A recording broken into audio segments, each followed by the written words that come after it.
আজ বৃহস্পতিবারের দিনে বাড়াতে সুবহানাল্লাহি ওয়া বিহামদিহি 100 বার পড়ুন।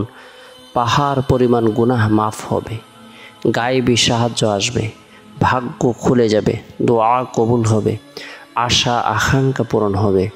বৃহস্পতিবারের দিন অত্যন্ত বরকতপূর্ণ একটি দিন, ফজিলতপূর্ণ একটি দিন, মাহাত্ম্যপূর্ণ একটি দিন, তাৎপর্যপূর্ণ একটি দিন।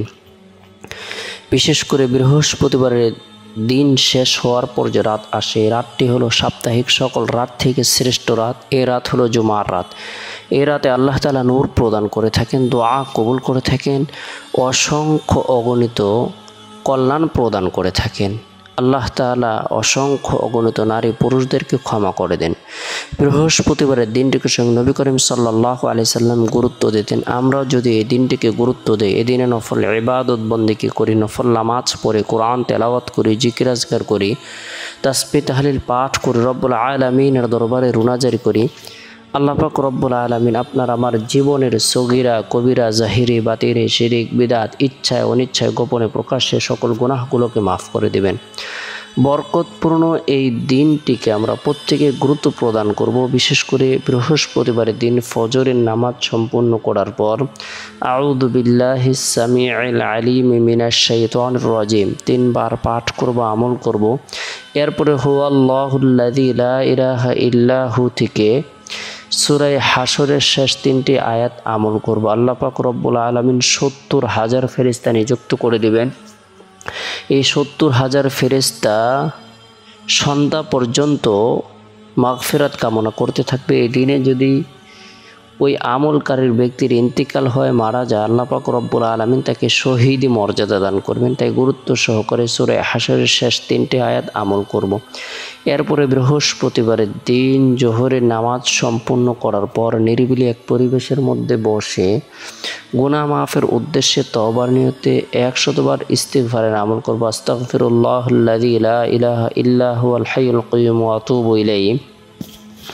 আস্তাগফিরুল্লাহাল্লাযী লা ইলাহা ইল্লা হুয়াল হাইয়ুল কাইয়্যুম ওয়া আতুবু ইলাইহি। আল্লাহ পাক রব্বুল আলামিন জীবনের হতাশা দুর্দশা পেরেশানি দূর করে দিবেন, গায়েবী সাহায্য প্রদান করবেন। তাই গুরুত্ব সহকারে ইস্তিগফারের আমল করব। আল্লাহ তাআলা হায়াতের মধ্যে, রিজিকের মধ্যে, শারীরিক সুস্থতার মধ্যে বরকত প্রদান করবেন। এরপরে বরকতপূর্ণ এই দিনে গুনাহ মাফের উদ্দেশ্যে ভাগ্য পরিবর্তন হবে, মনোবাসনা পূরণ হবে। এরকম মনোভাব নিয়ে আল্লাহ তাআলার পবিত্রতা বর্ণনা করার উদ্দেশ্যে, আল্লাহর প্রশংসা বর্ণনা করার উদ্দেশ্যে সুবহানাল্লাহি ওয়া বিহামদিহি সুবহানাল্লাহি ওয়া বিহামদিহি 100 বার আমল করব। হাত উত্তোলন করে রব্বুল আলামিনের দরবারে রুনাজারি করব। আল্লাহ পাক রব্বুল আলামিন আপনার আমার দোয়াকে কবুল করবেন, ভাগ্যকে পরিবর্তন করে দিবেন, আশা আকাঙ্ক্ষাকে পূরণ করে দিবেন। এরপরে বৃহস্পতিবারের দিন আসরের নামাজ সম্পূর্ণ করার পর গুরুত্ব সহকারে সূরাতুল ইখলাস 10 বার তেলাওয়াত করব, আমল করব। আল্লাহ তাআলা জান্নাতের মধ্যে প্রাসাদ নির্মাণ করবেন। আল্লাহ পাক রব্বুল আলামিন হতাশা দূর করে দেবেন, গায়েবী সাহায্য প্রদান করবেন, রহমত বর্ষণ করবেন। এরপরে বৃহস্পতিবারের দিন শেষ হওয়ার পর যে রাত আসে, এই রাতটি হলো বরকতপূর্ণ একটি রাত। এই রাতে হলো জুমার রাত। এই রাতে আমরা প্রত্যেকে এশারের নামাজ সম্পূর্ণ করার পর নবী সাল্লাল্লাহু আলাইহি সাল্লামের প্রতি মহব্বত রেখে, ভালোবাসা রেখে দুরুদের আমল করব। আল্লাহুম্মা সাল্লি আলা মুহাম্মাদিন আবদিকা ওয়া রাসূলিক ওয়া সাল্লি আলাল মুমিনিনা ওয়াল মুমিনাত ওয়াল মুসলিমিনা ওয়াল মুসলিমাত। আল্লাহুম্মা সাল্লি আলা মুহাম্মাদিন আবদিকা ওয়া রাসূলিক ওয়া সাল্লি আলাল মুমিনিনা ওয়াল মুমিনাত ওয়াল মুসলিমিনা ওয়াল মুসলিমাত। আল্লাহ পাক রব্বুল আলামিন দুরুদের বরকতে আপনার আমার হায়াতের মধ্যে এত বেশি বরকত প্রদান করবেন যা আমাদের ধারণার বাইরে। সুবহানাল্লাহ।